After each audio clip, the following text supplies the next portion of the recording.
most consulting businesses are actually stuck in between $10,000 and $30,000 zone. And there's a mathematical and practical operational reason for it. And if they're not stuck, they kind of break the second they cross the 30K mark. And the reason they break is very, very simple. The business is just built in pieces. You have a bit of a marketing over here, a sales call over there, a proposal template somewhere else, and kind of delivery living in your head.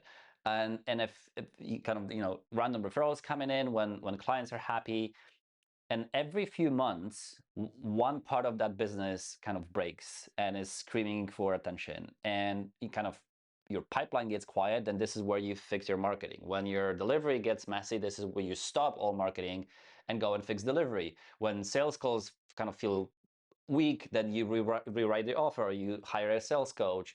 When your clients ask for too many questions of the same sort, you can kind of go like all in on productization. And so all of those things might help, and don't get me wrong, they're kind of like you should fix them, but none of them fix the actual problem. The real problem is that those pieces are not connected. And when these pieces are not connected, you end up fixing one thing at a time forever. Because if you fix this, this breaks. If you fix this, that breaks, right? So it does slow you down. It does create a lot of overwhelm because there's always something. And it's an amazing shortcut to burnout. And so that is what I call the patch cycle, right? You patch things one at a time. And let me actually show you how that looks like. So you see, for example, let's look at the business in itself. Like it needs clients, right? That's obvious. So you start posting more, you start doing outreach, you start getting clients, start getting, you ask for referrals, you book the calls, you sell a few projects, great. Now you have clients, and now you need to deliver the services that you sold, right? So but because your work is custom, every client needs something slightly different. One needs strategy, the other one needs implementation, the other one needs weekly calls, the other one needs Slack access, and the one needs to redo everything because the team just changed and halfway through. So delivery gets really, really messy very quickly, right? So what that means is that your evenings disappear, you just have to push more, your brain is full, and you obviously stop lead generation, right? So you're all in on lead gen, and you sell those projects are custom. Now they take over all your space, all your all your time, all your energy, right? So you stop posting, you stop reaching out, you stop following up. You tell yourself, hey, I'm gonna deal with this batch first, and then I'm gonna go back to marketing, right? So you deliver the work, a few projects end, you have some clients churn, that's kind of typical, and then suddenly you're done with the work, so you have like all the time and energy on your hands, and then but your pipeline is empty, right? So you go back at getting clients, and the whole cycle kind of looks like this. You have a marketing push, you sell, you deliver, you disappear into delivery, and then you have to go back again into marketing push, you sell, you deliver, you disappear, right? And that is again a patch cycle in itself. And the annoying part is that it can look like growth and busyness from the outside, like you're busy, but busyness doesn't mean actually going anywhere, right? Revenue goes up for a bit, and then it stalls, and it goes up a bit and it stalls, because you have this kind of feast and famine situation, right? But inside of the business, actually, so from the outside, maybe it looks like you're doing great, but inside of the business, it feels like you are always fixing the thing that's currently bleeding, right? It's always something, that feeling of there's always something, and you're never really building the thing that actually stops that bleeding. And that is a massive problem. And I know this because I have lived this. Like years ago, I was at a dinner, I remember, with a group of agency owners, consultants, and coaches, and different niches, different offers, different sizes, but the same conversation, same kind of business in the back end, right? So, and one person said, when I focus on sales, I cannot, my delivery breaks. And someone said, when I look at fixing my delivery, then my pipeline dries up. And everyone was just like nodding, right? And that was the scary bit, because there were, these were not beginners. These were smart people, really good operators, kind of like real businesses with real good money. But we were all running the same kind of broken system, or broken pattern. And eventually I realized something, that the issue was not that we had the wrong offer, or the wrong pipeline, or the wrong hire, or the wrong sales script, or whatever. The issue was that we were looking at the business through a wrong picture, wrong model, wrong perspective. because most consultants are taught to think, or service-based businesses are taught to think about the business as, like a funnel, right? And the funnel is simple. People become aware of you. Some of them get interested, some of them book a call, some of them will buy. That is the funnel, right? They have the top, middle, and bottom. And for marketing, this is useful. I mean, kinda. That's a topic for a different video. But a consulting business is not just marketing. That's part of your operations, but it's not only that. A consulting business has actually three jobs, right? If you think about it, job number one is it has to bring you clients, right? Job number two is that you have to then serve those clients, in a profitable way without burning yourself out. And number three, that business has to give you the money and the freedom you actually wanted in the first place. Because if it doesn't do, one of these jobs, it makes no sense. If it doesn't bring you leads, there's no point of running a business. If it brings you leads but you're not profitable, what's the point? If it's profitable but you cannot really use that money, you're like in a golden cage. That's terrible, right? So those three jobs is the whole game, right? Getting clients, that basically includes doing content and referrals and partnerships, outbound, paid ads, all that stuff. Serving clients is all about delivery, communication, onboarding, project management, reporting, and other things in the delivery mode. And then running the business is all about the actual operations, financials, admin, knowing how to deliver in an efficient way, how to actually work 2 days and not 5 days, how to work 4 days instead of 8. Like, how do I actually run the operations from the morning till the evening, and what is my model, right? And here's where the funnel breaks down. The funnel only shows the first job, how to get clients. It shows how someone becomes a buyer. It does not show you what happens after they buy. It does not show you delivery. It does not show you how to actually run the business. It doesn't show you whether the client gets actually the result, right? It doesn't care about it. It doesn't show you whether the result actually creates a case study. It doesn't show whether delivery is eating your calendar alive, and if you're happy in the business. So if you run your consulting in that kind of using only a funnel picture, you're naturally over focused on acquisition, more leads, more calls, more sales. And again, that's just part of the operation, right? And then when that finally works, the delivery collapses, and you might get good at the lead generation piece. That's fantastic. I mean, don't get me wrong, we need leads. But the delivery piece is still messy, and the operations are still in your head. And the business is still really depends on you being switched on all the time, and that's not a good place to be in. So this is why I do not think that about consulting business as a funnel anymore. I think about it more as a flywheel. And then there's a simple definition of a flywheel. A flywheel, kind of like a funnel, moves in one direction, right? Someone comes at the top and people buy at the bottom, and then the model ends, right? A flywheel is completely different. A flywheel is a loop.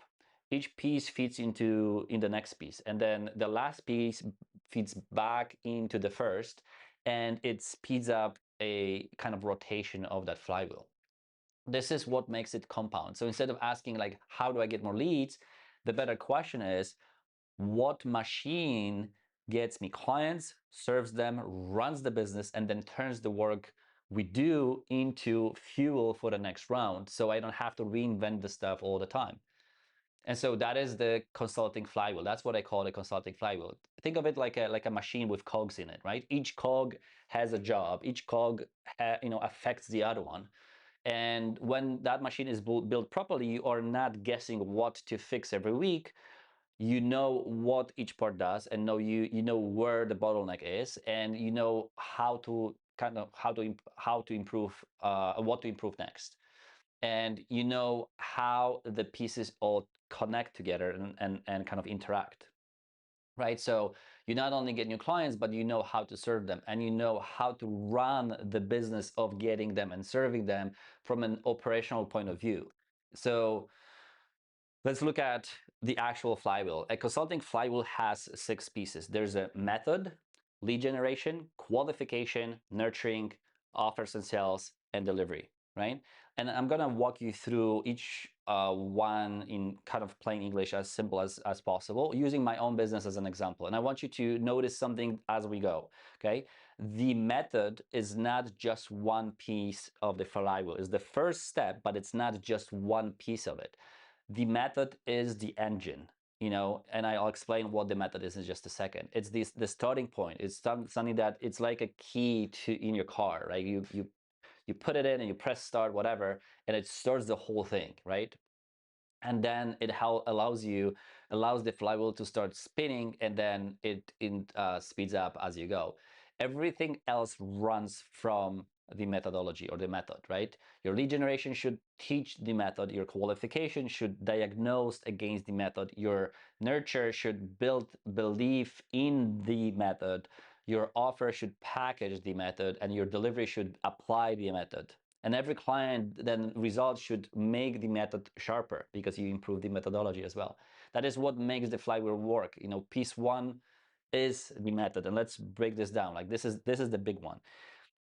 Now let's kind of start a big picture. Every business exists to solve a problem, and every business solves a very specific problem in a very specific way.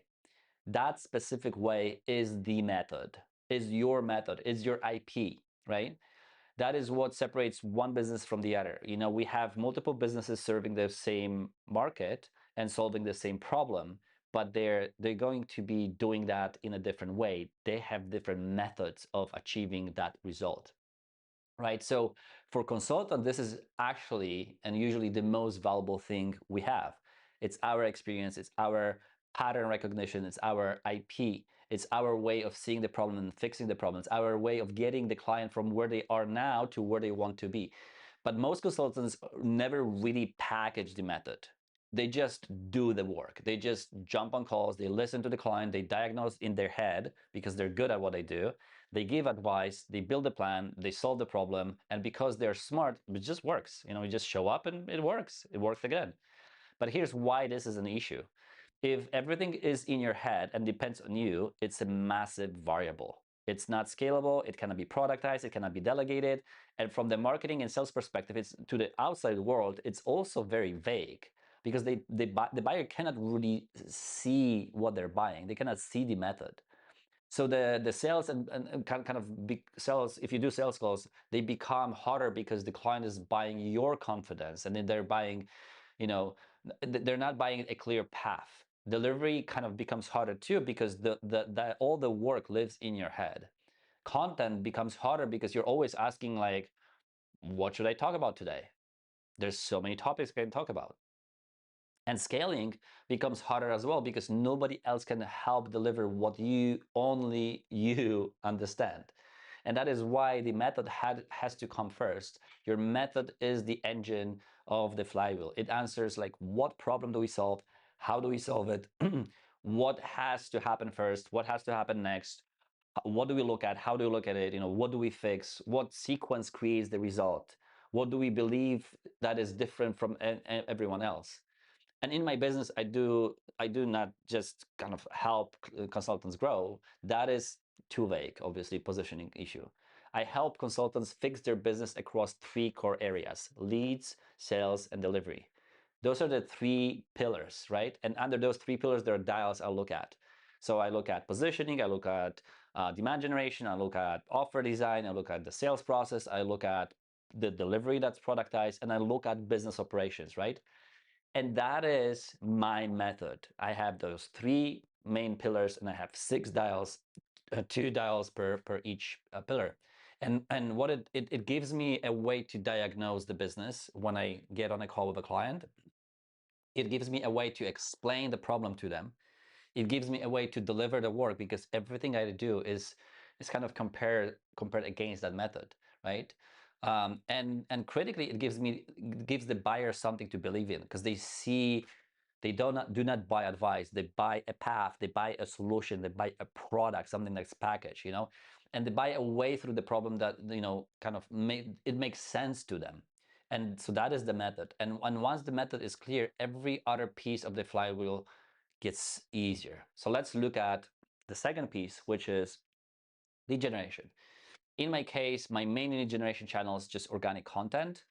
You can do some other stuff. You can do lead ads, paid advertising, referrals, whatever. For me, it's mainly content. It's not only content, but it's mainly content. But content inside of, if you're rolling your eyes, you're like, oh my God, content again. But inside of Flywheel, it's different from just random posting. Random content is content that would be like, oh, what should I post today?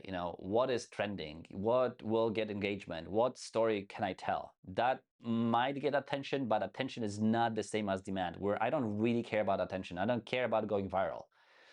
Content inside of a flywheel has a more specific job. It has to teach the method.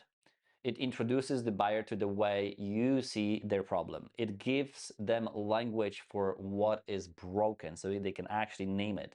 It shows them the dials you look at when you diagnose and when you deliver, right? And so it helps them kind of start diagnosing themselves before they even speak to you, because they understand your method and they look at their business from that perspective or through that lens. So if your method is built like mine is around leads, sales delivery, your content, my content is, coming back to those things. So for example, one video might be about positioning, one post might be about custom delivery, one article might be about why sales calls are messy, one case study might be about how kind of fixing the offer changed everything for the client, so on and so forth, right? So the point is not to become a content machine. The point is to use content to pull the right buyer into your way of thinking, right? And so, because by the time that someone has watched, or read 5 or 10 pieces of your content, they should not just think, hey, this person is smart. That's obviously nice. But they should think, hey, this person actually understands my business better than I do. And that is when the content becomes lead generation piece, not because it goes viral. If it goes viral, great, but that's not the point. But because it kind of creates the demand for your method. And this matters because most consultants either do not do content at all, or they are just do it randomly, sporadically, and they post when they have the time. They write about whatever is on their mind that week, whatever is trending. Some posts are about their offer, some posts are about their life, some posts are about just random business advice. And it's just all disconnected. So even if the content is decent, it does not build the much momentum, because it's just all over the place. Content in Flywheel is just it's just not random. It's built around the same method you later use in qualification, you use in sales, you use in delivery. So the buyer is exposed to your thinking before they actually even become a lead. They start learning your language, they start seeing their problem through your lens, and they start trusting your way of thinking as well. And this is the job of lead generation in a consulting flywheel, right? To kind of create that feeling in your leads head. And then so we have content, we have lead generation. In my case, that's so we have method, and then we have content as a lead generation. Then we have qualification, and qualification is where you find out who is ready, who is good a fit, or who's not, and where the real problem is on the other side, in terms of like what kind of problem your potential client has. And most consultants actually treat qualification like a form.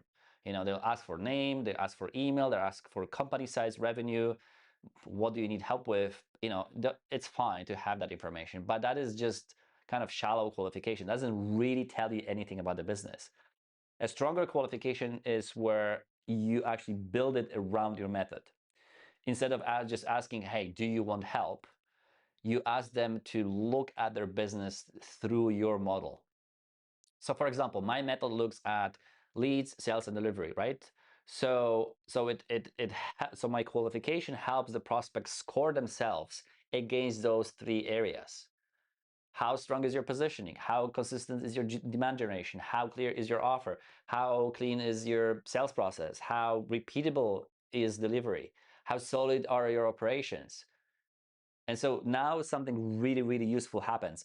The prospect, the prospect starts to see their business through the same lens I will use to help them. They see the business through the same lens I use to see it.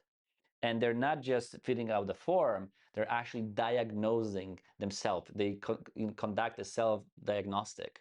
And that changes then sales conversation. Instead of you getting on a call and trying to convince them that they have a problem, and I can say, you scored delivery as the biggest bottleneck talk me through what is happening there, right? Or I can say, you have demand, but sales is leaking. Let's look at that, right? Or your positioning is unclear, which explains why your content is getting attention but not enough buyers. Like I just looked at two new qualifications, two new diagnostic kind of results, and both of them had an issue with lead generation. And so I texted those people back on LinkedIn and said, hey, I looked at your results and it looks like lead gen is an issue. How are you getting clients right now? It opens a very specific conversation after they have proactively told me, hey, I have a problem with lead generation, right? So that's a much better conversation. The prospect feels understood, you get better information, and then the call starts halfway down the field already, right? This is the qualification doing its job in a proper way. And this is where most consultants miss a trick. They go straight from content to book a call, and that's a massive mistake, right? Which means the call has to do too much work. It has to pull too much weight. You have to understand their business. You have to find the problem. You have to explain the problem to them. You have to convince them the problem actually matters. They have to kind of receive that without their ego, right? You have to show why your solution actually is better than the others, why it fits. You have to handle all the objections. You have to talk through the scope. Maybe, write a custom proposal and then send it to them, and they're gonna just ghost you on it. No wonder just, all of this feels heavy, right? And it used to be heavy for me as well. But a method-based qualification process does some of that work before the call happens, right? The prospect arrives pre-diagnosed, self-diagnosed, right? So they're pre-diagnosed, pre-framed, and pre-qualified already. They have already looked at their business through your model, and they have already admitted where something is broken, and they're telling you that. Now the call is not, hey, let me convince you that you have a problem. It's more, hey, you told me this part is broken. Let's talk about how to fix it. And because, and that's a completely different conversation, right? And because they have self-diagnosed themselves against the methodology, my methodology is the perfect fit to fix it, right?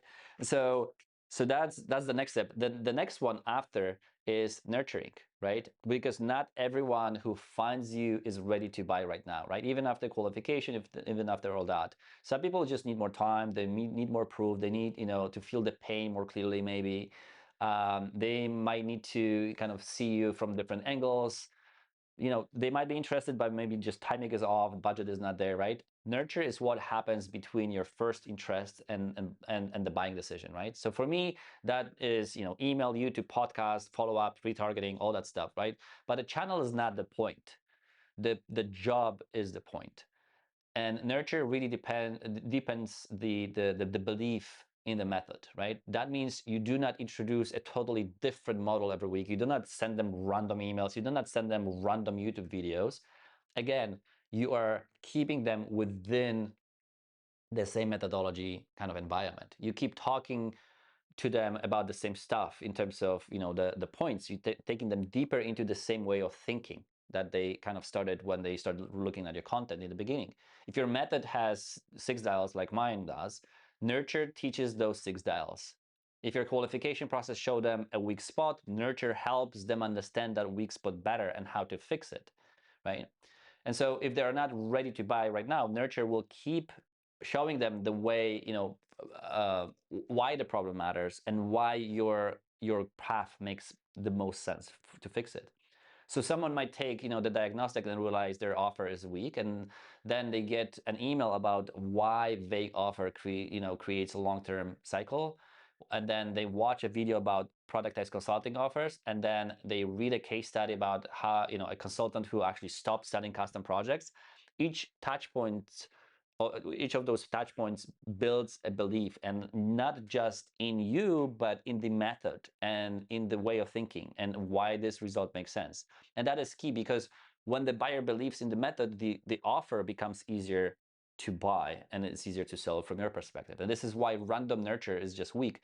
If your content teaches one thing, your emails teach, another, and then your sales call diagnoses a third thing, and then you deliver something completely else, the buyer has to keep translating and understanding, like, logically how all of this connects.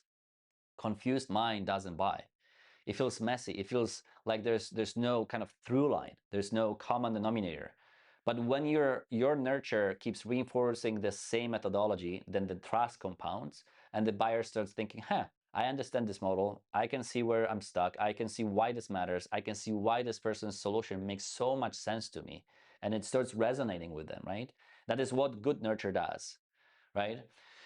So once you have a good nurture, and you had the lead gen, you have the content, you had the diagnostic, you had the nurturing them, then the offer and sales is another piece. That's the fifth element of the flywheel. This is where the method actually gets packaged into a buying decision, if you will. And a lot of consultants think about their offer is that is just the thing they sell. They're gonna say, well, my offer is 12-week program, or a strategy sprint, or a consulting engagement, retainer.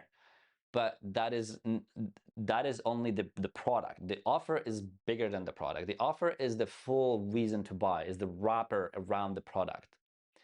And it tells the buyer, hey, who it is for, what kind of painful problem it solves, what outcome they actually are going toward, and what outcome they will achieve, and how soon, why it works, what the product looks like, how the client experiences the work, right? And what happens after they buy, what happens after they say yes. And inside of the flywheel, the offer actually should, again, be the natural next step from qualification and nurture, right? The buyer has learned your method in content. They have diagnosed themselves through qualification against that method. They have built belief through nature. Now the offer says, hey, here is how we apply this method to your business. That is why sales get super, super clean. You're not starting from scratch when you get on a call. You're not inventing a custom proposal for every prospect, right? You're not trying to explain your entire worldview on one call. You're not convincing anyone. The flywheel has already done some of that work for you. And so that kind of sales conversation becomes, hey, based on what you scored, this is the part of the method we need to apply first. Here's the product that gives you access to that work. That's exactly what I did with these two people today on LinkedIn. It's much cleaner, much easier to buy. It's not pushy, it's not salesy, much easier to deliver, which is super important for you, because remember, it has to be easy for the client to get results, but it also has to be easy for you to deliver those results. And if you compare that to how most consultants sell, the prospect describes their business in vague terms because they're not the experts. Then the consultant asks them, a pile of questions. Then the consultant tries to work out what the prospect needs on the call, and then they create a custom proposal. And then the prospect says, hey, I need to think about it. And then the whole thing drags on for weeks. And that happens because there's no shared method. That happens because there's confusion. There's all these kind of steps are just all over the place. And the buyer is explaining their problem in one language, and the consultant is diagnosing that in another language. And then the proposal goes into a third language, and then there's a different way of looking at things. It's just exhausting for everyone. It's exhausting for you to keep doing that for a new client, and it's exhausting for the clients to also go through it, right? So when the method actually runs through the whole flywheel, the offer has context before it's ever presented, right? There's more context, there's more understanding of what's going on. And the buyer actually already understands your language, your categories. They already know where they're stuck. They already believe the method makes sense. Now the offer just gives them a way to access the work and to access this solution. And this is how the sales should feel for both sides. Not forced, not clever, not tricky, just clear, and flawless and seamless, and it's just easy for both sides. We hate being sold to, and we also hate selling, right? So this allows us to remove those two kind of challenges. And then we have kind of piece 6 of the flywheel, which is the delivery. Delivery is where the method becomes real. This is where the client gets the result through the methodology. This is where we apply that methodology, right? And this is also where a lot of consulting businesses break, because the consultant who sold a clear promise but delivery is still custom every time, that will break. Every client gets a different path. Every project has a different scope. Every engagement depends on the founder thinking from scratch. That is just exhausting. And it also makes the business hard to improve. I mean, because if every client is different, you do not get the repetition. And without repetition, the method does not get sharper. Strong delivery applies kind of the same method again and again to a similar problem for a similar buyer. And that's the kind of foundation.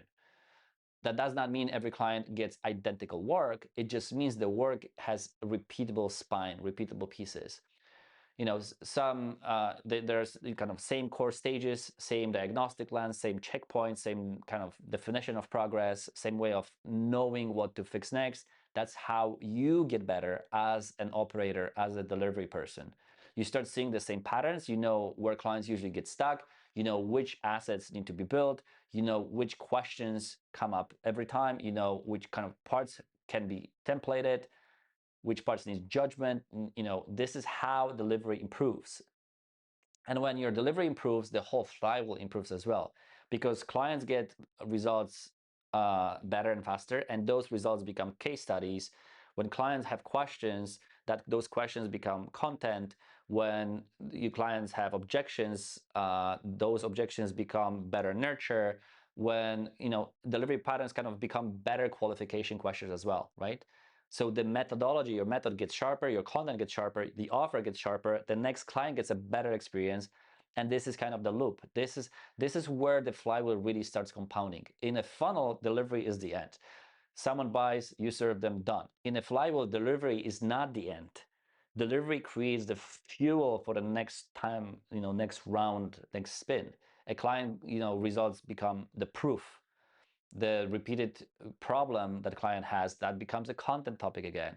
A common objection becomes, again, a better sales asset, right?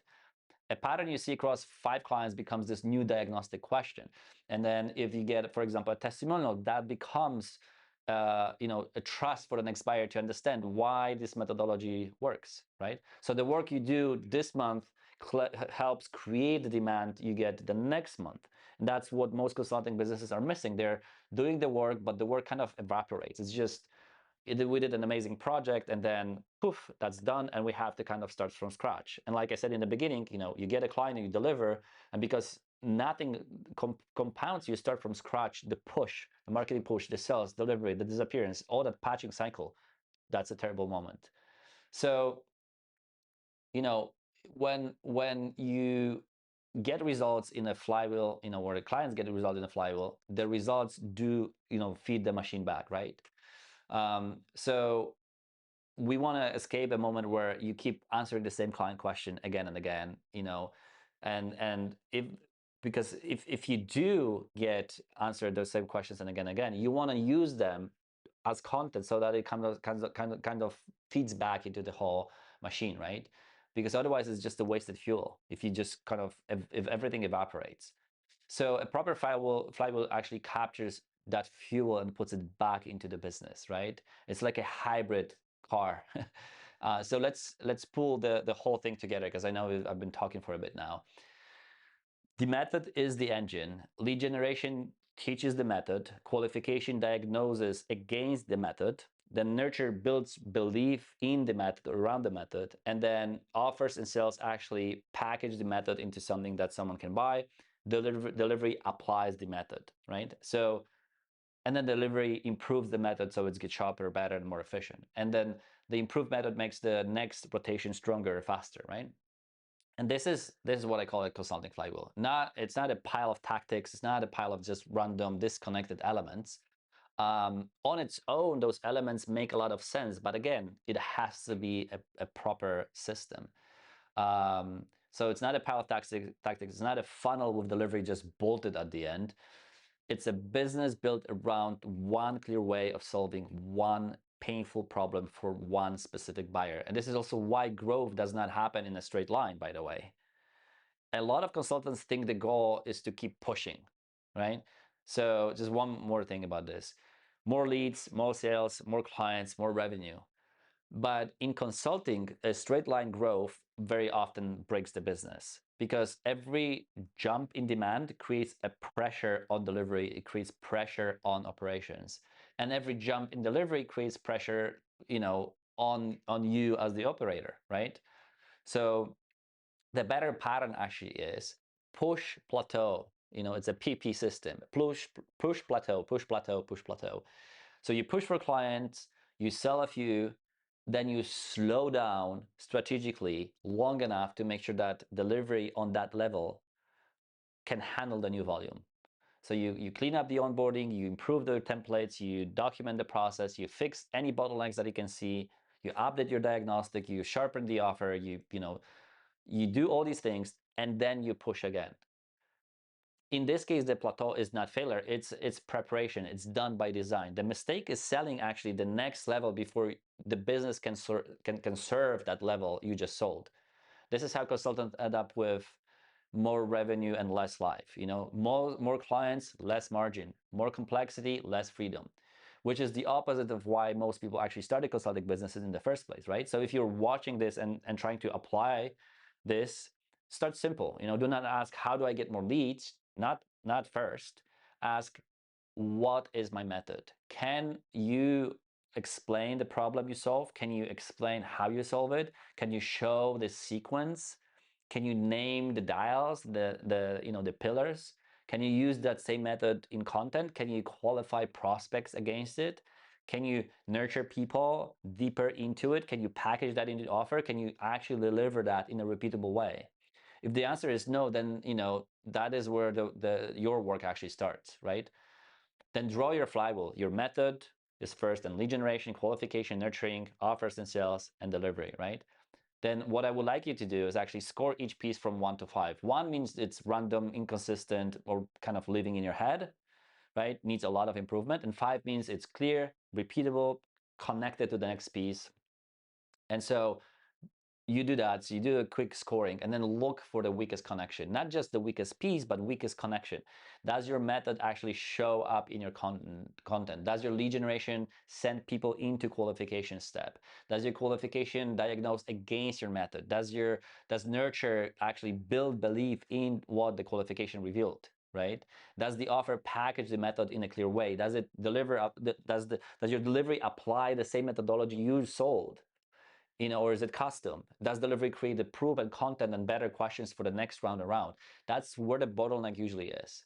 And most consultants do not have 0 pieces. They have pieces, but they have all them disconnected. They have a bit of content, they have some sales calls, they have offers, they have delivery, they have referrals, they have some proof. What they do not have is the machine. The pieces are there, that's completely fine, right? But they are not feeding each other. It's not a one system. And that's why when it's asking randomly for your attention, it just feels so overwhelming. And because they're not kind of feeding each other as well, the founder has to hold the whole business together with effort, and on top of that, the founder has to deliver, right? That's the real bottleneck. It's not lead gen, sales, or delivery. It's the disconnected machine. It's actually not having the machine. It's having the pieces of the machine. It's like buying Lego blocks, and it's just all there, and it doesn't create this one cohesive outcome unless you put it in the right order, right? It's like IKEA in the box, right? So if your consulting business feels really harder than it should, do not just add another tactic. Do not just post more. Do not just rewrite the offer again. Do not just build another funnel. Step back for a second and look at the flywheel. Start with the method, then connect all the pieces, because when the method runs through the whole system, everything really gets lighter and tighter, right? It's just easier, more clear for you. Your content gets sharper, your qualification gets cleaner, your nurture gets more focused, your sales get simpler, and then obviously your delivery becomes repeatable because it's based on the same methodology, right? And then and at that point, the business starts to feel like something that you have built, right? And not something that you're constantly patching or something that's running you. That is the game. Build a method, connect the flywheel, then let every rotation make the next one easier. If you're not sure which piece of the flywheel is broken, I built a diagnostic for that. It takes about 10-11 minutes, and it actually scores your business across the flywheel, and it shows you which part is actually holding the whole machine back. Link is in the description, and take it, then leave a comment or email me with what came back. I read all of the comments, all of the emails, and happy to have a look and have a chat. And if you know another consultant stuck in a patching cycle, send them this video, and they will know exactly what do you mean. They will know exactly what to do with it. All right, I'll see you in the next one.